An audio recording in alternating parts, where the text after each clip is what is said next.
SwayamPrabha. Digital India. Educated India.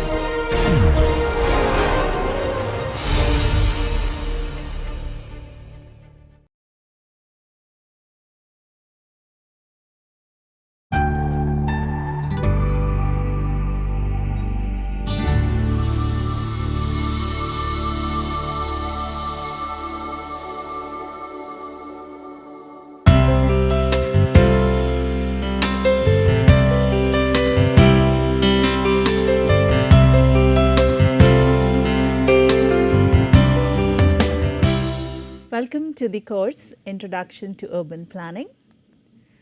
In this session today, in our effort to contextualize our cities and to review their emplotment and to see how did we reach here where we see such giant cities, we will walk through the narratives of post-industrialization urban changes. We will look at the end of the 19th century, the period of modern ideas of cities and the city life. About theories we learn, key references for our session is Professor Jason Lugar's lecture from University of Berkeley, and simultaneously we will map our Indian landscape. We saw in past lectures, we explored the guiding factors, how we placed and organized our cities. We saw many innovations in cities, which we still continue to adopt in our urban planning approach. We learned about so many aspects by reviewing the emplotment of the cities. So the coverage of today's lecture will include, we will retrospect the industrial period and we'll look at how people from different disciplines deciphered cities. We will look at the key work and observations of, we'll look at Charles Dickens' work, we'll look at John Snow's work, Charles Booth's work, as well as we'll look at Jacob Riis' photography. We'll also look at Haussmann's work, as well as we will look at the urban reforms which resulted after their interventions. We'll look at key movement and theories such as city beautiful, garden cities and suburbs culture.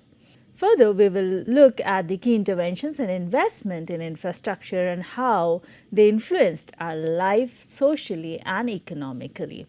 We will also look at the key movement from Frank Lloyd Wright to Le Corbusier, Beauvoir's school and Walter Benjamin's theories.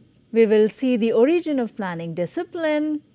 We will also review the planning approach. We'll look at what issues were there in the planning which we adopted and the social context in Western world, and at the same time we'll look at the Indian context.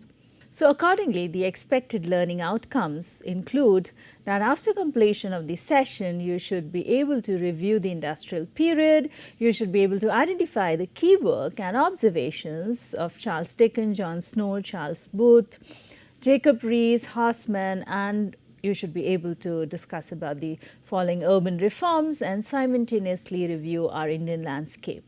Further, you should be able to explain the key movement and theories, including city beautiful, garden cities and suburbs, and should be able to narrate their examples.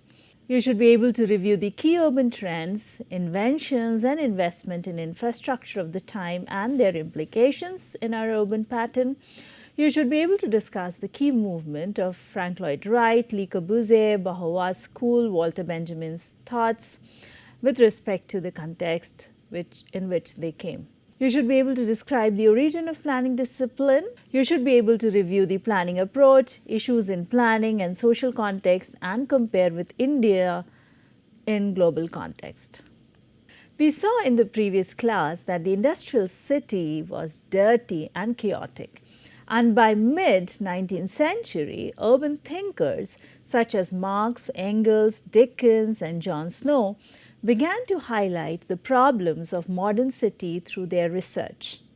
The period was unstable. Tensions were creating. We saw transformation and saw new groups forming of urban poor and urban elite. Inequality was massive and gave rise to anger and uprising and leading to urban wars, which was going to come in 20th century. This was also an important time for planning. We saw new methods in urban ethnography, which highlighted the urban problems and indicated the solutions for application.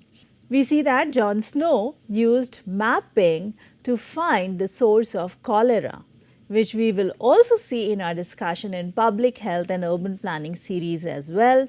In 1854, there was a massive cholera outbreak in Soho, London. In 3 days, over 120 people died from the disease. John Snow plotted the locations of the deaths on a map and found they clustered around a pump in Broad Street. He suggested that the pump be taken out of service, thus helping to end the pandemic. This then helped him to formulate his theory of spread of cholera by dirty water. This analysis is famous as it is often considered to be the first epidemiological analysis of the disease, trying to understand the spread of the cases by factors in the environment. The first geographical analysis of disease data, plotting points on map and looking for relationships. Cholera was just one of many public health concerns in the industrial city.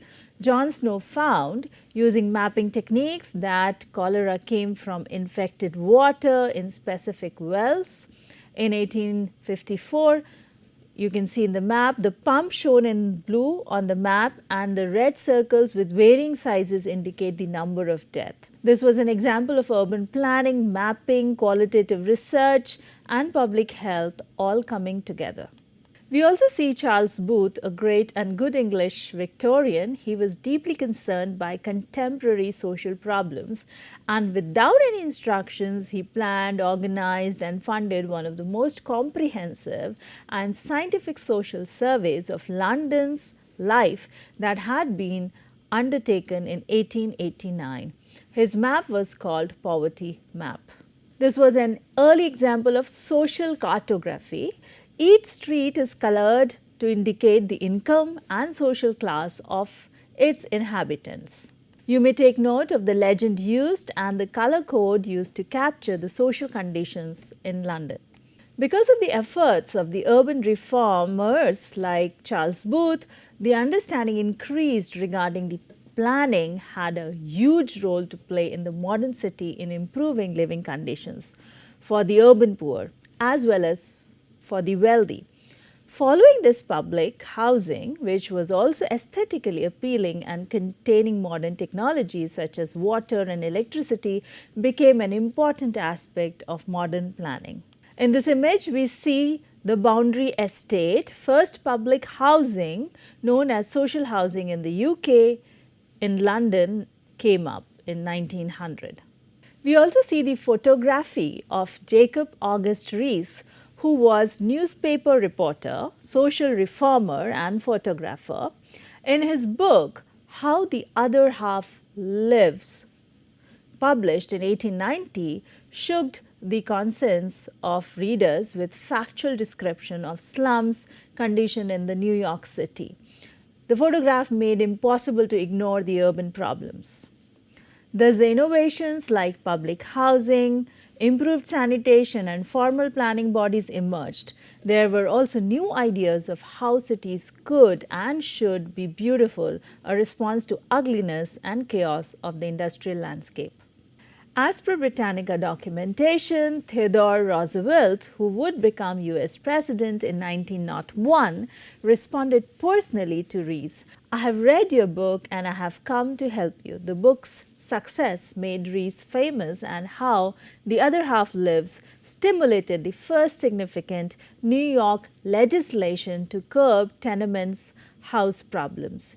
You can see the image of the photograph of a New York City tenement by Jacob Rees, published in 1888.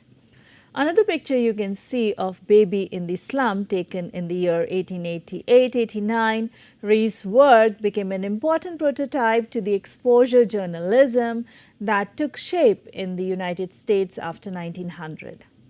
We also see in 1901 Tenement Housing Act, which happened following these observations. This act enforced all tenement houses constructed after the law to cut lot coverage to 70% on the interior lots and 90% on the corner lots. mandated separate bath for each apartment, inner court or rear yards for light and ventilation, improved fire safety measures, all tenements erected thereafter exceeding 60 feet in height should be fireproof. At least one window of the specified dimension required for every room, including the bathroom, minimum size of rooms, requirements for running water and water closets in each apartment in new tenement houses. We also see permits before occupying the house.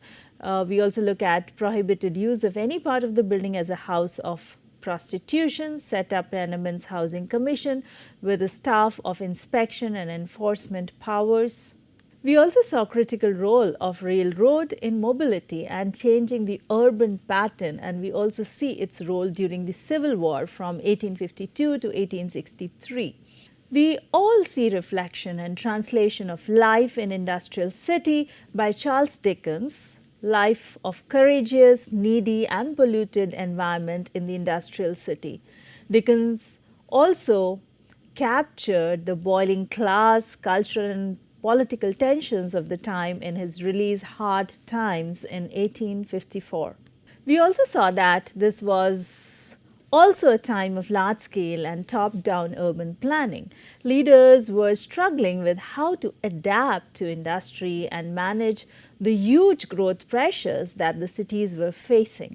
We saw Haussmann redevelopment of Paris in 1870s, leading to movement of beautify the city, making it aesthetically appealing majorly to the upper class, resulting into scattering the poor and working class and dramatic remake of the city with facade design, boulevards, parks and promenades.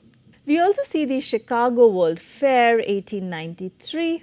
The fair brought life to the City Beautiful movement. The area around the fair was called the White City for its white stucco buildings and its streets with electric lights. The buildings and lush landscaping made a mark, and city planners began to look for ways to bring open space and beautiful public buildings into crowded cities.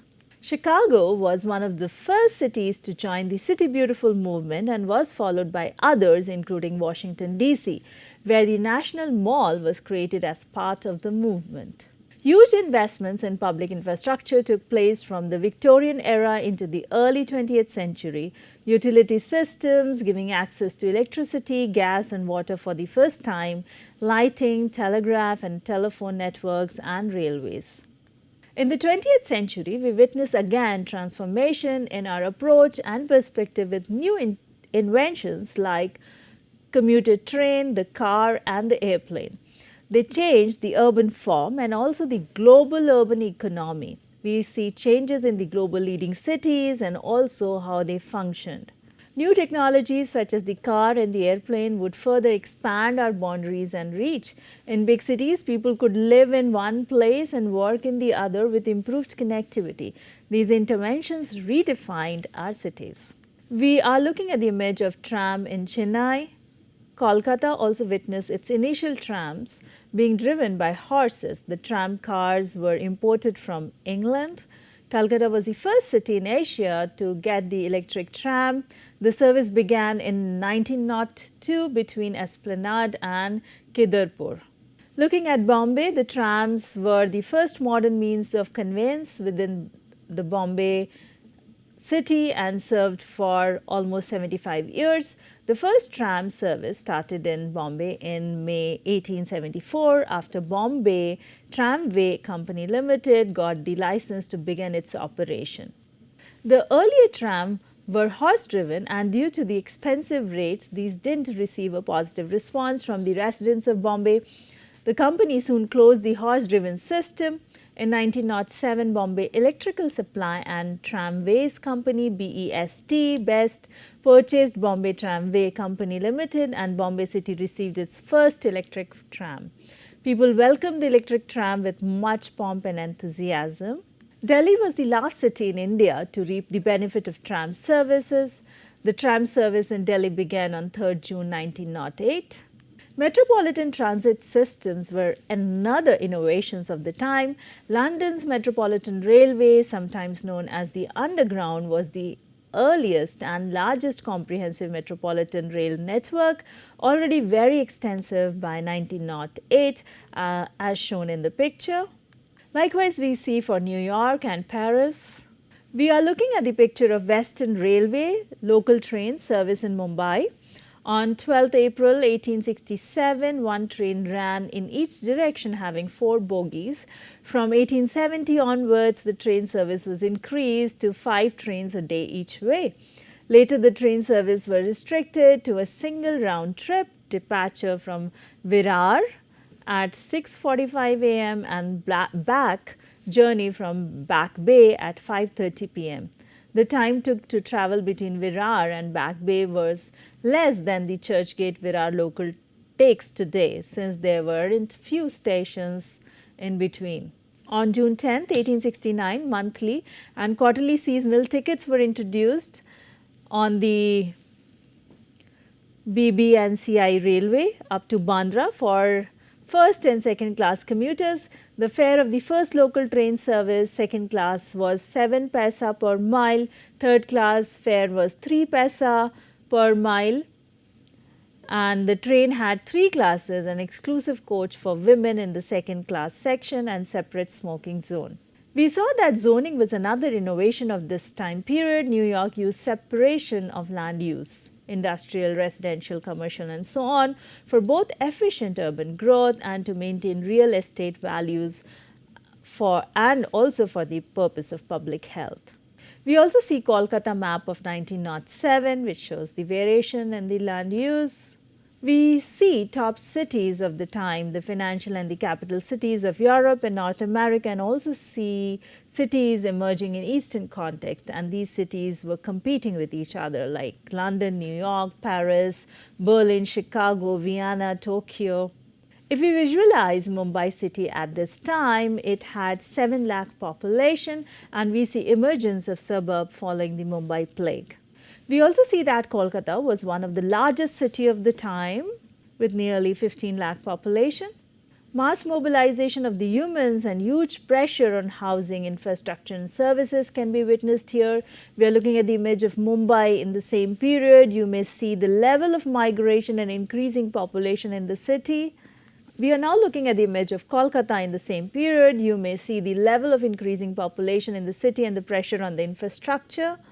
In the 20th century, we see strong opposing ideas on cities based on new technologies and social, political, economic and cultural context.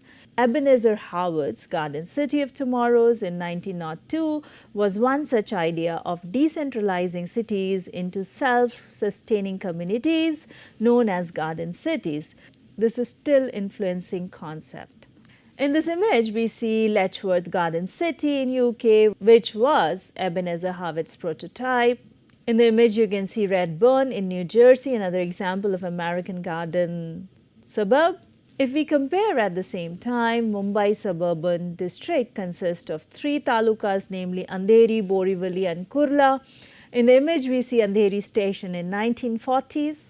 We saw new concepts and aspirations coming out because of the stress of urban life, garden city, completely self-sustaining cities and the city beautiful movement. At this time, living in cities was seen crowded, dirty, unhealthy and unsafe. We see the concept of suburban, which became popular among the elites, where people could work in the city and leave the city after their work. First we saw train suburb, later we also see car suburb. The idea was to integrate the urban to the green and reduce the difference between the rural and the urban life. New Jersey is one example and Los Angeles another, and these suburban were exclusive for the upper class. You are looking at the example of streetcar suburban in Charlotte and St. Francis Wood in San Francisco. These suburbs were also exclusionary. As you can see in the given deed, some people were allowed and some were not allowed. We see similarly suburb formation in Greater Mumbai. This was also a result of interventions of Bombay City Improvement Trust formed after Mumbai plague of 1896. The suburbs were not for the elite in contrast to what we see in the western landscape. Because the cities were getting overcrowded and following the Garden City movement by Ebenezer Howard, decentralization and integration with green was targeted. We see implication of this in planning legislation too, where regional planning was emphasized for changing the relationship between rural and the urban. The official birth of planning as a practice and in a field of study is one of these new innovations of this period.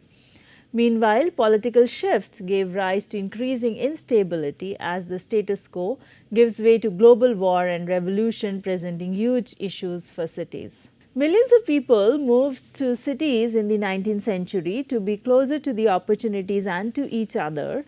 As a response to this, the idea of suburb grew out of a desire to merge the city with the gardens and to bring urban living closer to the rural. Ebenezer Howard led the Garden Cities movement, which was called for new cities created away from the dense urban cores, with bucolic gardens aspect in the design and the layout. Trains and streetcars had made it much easier and faster for suburbs to develop, and suburban living became popular among the urban upper class. Meanwhile, the American innovations of the personal automobile gave rise to a whole new class of suburbs designed around the car. These suburbs had one thing in common, and that was their exclusivity. They were designed and envisioned to include some but not all urbanites. Further, we see in the early 20th century three movements in particular which saw the convergence of architecture, design, planning, art, sociology and politics were hugely transformative from the 19th through 1930s. Frank Lloyd Wright and his prairie style, Le Corbusier and his vision for modern cities, and Beauvoir's school which saw philosophy, art, architecture, design and urban planning converge in Germany and beyond. We also see Walter Benjamin with his different approach to urban planning in Europe. He took field notes while exploring the cities. Now we look at the three key philosophies in the period. Frank Lloyd Wright brought the prairie style. Prairie means a very large area of flat land covered in grass with few trees. We are looking at the sketch of Broadacre. Decentralization and spaces was very important. Every family having 1 acre. It was not transit oriented. Each family would have lot to grow their own food. The plan was for car-oriented cities. At that time, person with car was transformative and was considered to be new liberating technology. We are looking at the city of Canberra in Australia. Le Corbusier had vision for modern city. Le Corbusier developed a theory of city planning in the 1920-21, which has been very influential throughout the century. The most striking element of Le Corbusier approach was its high-rise, high-density, strict adherence to geometric form, regularity and standardization, and utilitarian structures. Each element in the city had a defined location. He called towers in the park, high-rise, high-density living alongside highways and parklands, as you may also see in the plan of Chandigarh. In this image, we see example of Brasilia designed by architect Oscar Niemeyer based on Le Corbusier principles. Both Frank Lloyd Wright and Le Corbusier's influence can be seen in cities around the world and also in planning practice today. In 1920s, Weimar, Germany, the Beauvoir school incorporated utopian and social principles into a new vision for modern design that eliminated hierarchies between spaces and emphasized the utilitarian rather than magnificent structures. We can see the example from Tel Aviv and Singapore here. Bauhaus, who integrated philosophy, art, architecture, design and urban planning in Germany and outside, eliminated hierarchies between the spaces and focused on the utility than the grandeurs.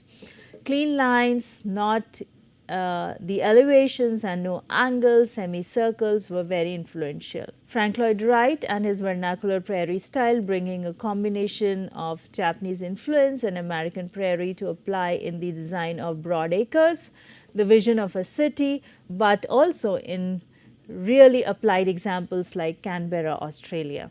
Further, we see there was a train station of a few office and apartment building in Broadacre city, but the apartment dwellers are expected to be a small minority. All important transport is done by automobile, and the pedestrian can exit safely only within the confines of 1 acre, 4,000 square meter plot where most of the population dwells. This was the period in which planning was formalized into a discipline, study and profession, with realization that coherent school was necessary. Until this period, there was no city department, and the domain was seen by architects, designers, sociologists and politicians.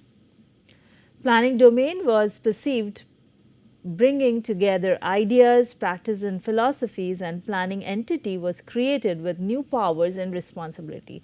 This was one of the key innovations of the early century. From the first planning bodies in cities like New York and London, we see the origin of comprehensive plan and the general plan. Planners now had new powers and great responsibility to remake cities and urban life. You are looking at the first comprehensive plan for San Francisco by Burnham. We see Robert Moses as first planner, who has enormous power and access to resources and created new roads and highway. The first academic department of planning came in Harvard University in 1923.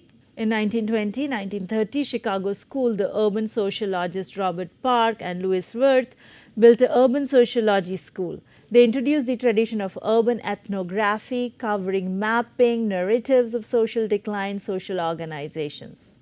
Chicago at that time had different neighborhoods, and it was very appropriate for them to have such a school.